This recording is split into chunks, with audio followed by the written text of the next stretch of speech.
Hello everyone and welcome to the channel. I'm Emmanuel, I'm an Airbus pilot, and FSLabs have just released the first true study level long-haul Airbus for Flight Simulator 2020 and 2024. I am of course talking about the Airbus A321neo, and in this video I want to share my very first impressions with it. Now, truth be said, this is just my third flight with the aircraft. It's the first long-haul that I'm flying with it. And it's only been out for about 5 or 6 hours at the time I'm recording this, so do take this video as a very early impression. Nonetheless, I think I can give you a little bit of advice if this is something worth considering, especially if you already own the Phoenix A321, that this one simply is in direct competition with. Yes, I know the internet says, but no, it's different aircraft. The one is a Neo, the other is a CEO. And yes, that is true. But they're still both A321s, and they look somewhat similar except for different engines. So yes, we will be comparing the two. Now, that much about our basic intro. I'm sure you have loved the wing view by now. Unfortunately, as it is flying over the Atlantic, we are right in the clouds, especially since the A321neo flies very, very low on long hauls. Namely, we are in flight level 320 over here. Now, let's go to the flight deck and have a first look inside here. And this is what the flight deck looks like. The first thing you're probably going to notice is that we've got a weather radar in here that the FSLabs has, that Phoenix hasn't just yet. They're working on it though. Now, in terms of the modeling, we can see that the FSLabs Airbus does look pretty good. But interestingly enough, some parts are looking excellent. Think, for example, the overhead panel. If you just take a look at this looks absolutely fantastic, while some other parts unfortunately don't shine out that far. For instance, I think the glass shield over here just is a little bit strange, and then just looking to the sides, like the windows and the level of detail that we find on here, that's just, well, okay, but not as good as the Phoenix one is. You can see the same thing looking over to the other side over here. For instance, that additional plate that they added where the EFB is attached to doesn't look 100% as good. So yes, it is an okay looking model. It's a good looking model in certain parts, and overall you can absolutely spend your time in here. However, I do believe the Phoenix model does look a tiny bit better. But again, first impression over here. Some parts are really good though. Look at the side stick down here. That's just fantastic. I really hope they're going to up the rest of the model to that level of detail as well. Now, the next thing that we got to talk about is of course the systems. And that's going to be a very interesting comparison. Mostly because the Phoenix already is a very, very good system simulation of the Airbus A321. And on the first impression, and I'm emphasizing first impression, it seems to me that FSLabs has brought it even further. So there are quite a couple of things that the FSLabs can do that the Phoenix can't, while on the other hand side I find rather few things that the Phoenix can do that the FSLabs cannot do. So just to give you a couple of examples of things the FSLabs can do. We do have step climbs, including optimum step climbs. We do have offsets that we can do. We do have constant Mach numbers that we can do, that we are using while we're flying across the North Atlantic on a long haul over here. And you can see we're on a nice 1 mile right offset, flying along the North Atlantic track. So that's quite a bit of a difference between the two aircraft. Now, there's also a couple of things that you do in the SOP that the FSLabs gets right. For example, when you go into the flight plan and you change the two waypoint, for example to our emergency waypoint here, .x2, and you just enter that. Okay, interesting. So let's select heading first, and then we go .x2, you enter that. It takes that without breaking the entire flight plan, especially on the ground. Another thing that works down here is the pilot route function, where you can see I can store my route, and it's doing that properly, so I can actually cross-check my route properly. So that's all stuff that the FSLabs gets right that the Phoenix doesn't. So in terms of the systems, again, it's only 6 hours of experience on the plane, but I think FlightSimLabs actually wins that one.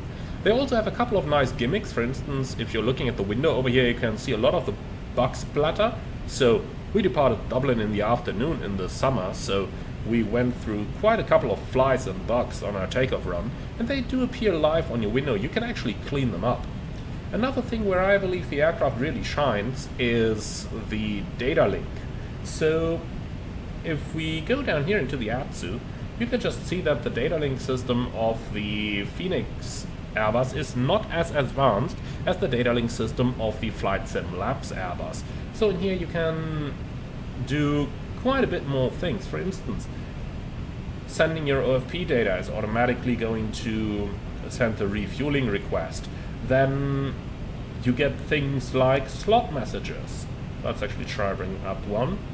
So down here you do get slot notifications for your departures, and you can actually request your weather for several different airports. So the data link system is a little more sophisticated in the FSLabs Airbus than it is in the Phoenix Airbus. On the other hand side, I can't get my CPDLC to work. You can just see the notification failure over here, so that's something that they still have to work on. But then again, we're talking about the very first release over here, so it's not too surprising.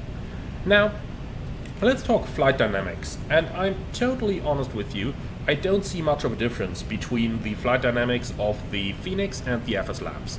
I've of course only done 3 flights, one of which was an autoland, to check how that thing worked. So I might just change that opinion in the future, but for now they seem to be equally good in terms of flight dynamics and how the aircraft behaves. With one little difference, the FSLabs requires you to push the pedal disconnect button to be able to operate the tiller with your pedals. That's not exactly how this works in the real world and makes the flight control check a little bit hard, so it would be nice if they had the real world pedal disconnect logic, but you can see what they did there. It's kinda okay. The electronic flight bag is just more advanced. We simply can't put it into any other way. You got the document folder in which you get a lot of things like, for example, the checklist and the QRH in here. And this QRH actually gives you the actual Airbus things that you have in here, such as the summaries. So really good stuff. You also have an MEL, because you can actually kill your aircraft. And you can see the tag log down here. And in here you can do a lot of different things, and you can put things on the MEL, you can do your daily checks, so that's pretty cool. The airplane even has a fault history. Now, of course there's nothing in here since this is a brand new plane, so it's rather hard to show you, but the tag log actually is quite a sophisticated thing. Now, apart from that, you do have the ACARS in here where you can do a lot of different stuff. For example, we can check our load sheet in here and not just down on the FMS. Useful stuff. The takeoff and landing calculator is also a little bit more advanced. As you can see, you got the engine outset in here. You got things like your performance limited takeoff weight, which can get rather close to the actual takeoff weight in the A321LR. You get runway data and quite a bit of stuff that makes this appear more realistic than the Phoenix version, which is not to say that the Phoenix version would not be good, but things like the stop margin are contained in here, which is just, you know, that bit more useful. V1 ranges. Nice stuff. Now, of course, you have your charts, you have your weight and balance, you got your checklist, which is, well, simply the Airbus checklist. Useful stuff. Now, with that out of the way, we gotta talk about sounds. And the sounds are one thing where Phoenix clearly wins over FSLabs. So the Phoenix sounds are just a lot better. The FSLabs sound are not good.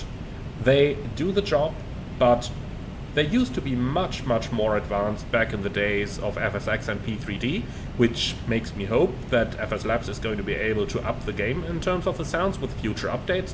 But for the time being, they have average sounds in the A321. Of course, they do have their cabin crew simulation, which is very similar to the Phoenix system, which in turn was copied from FSLabs, FSX and P3D products. So Yeah, Phoenix got the inspiration from FSLabs. Now FSLabs brought that system forward into the new simulator. So go and figure. Cabin crew simulation is okay, but the rest of the sounds are, well,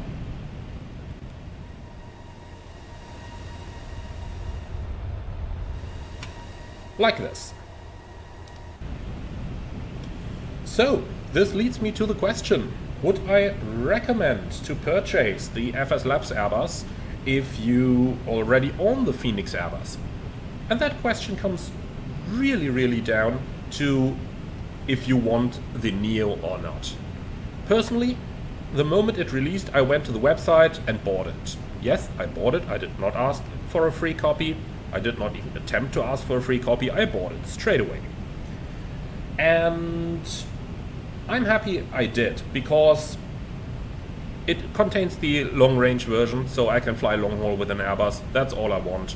Perfect for me.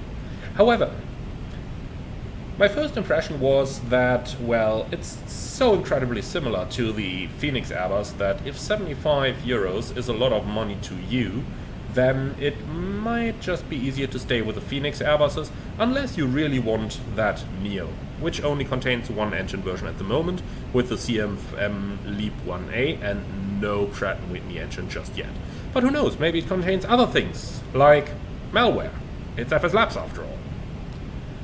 But that's really my first initial impression. If you're looking for a Neo, then this is the way to go.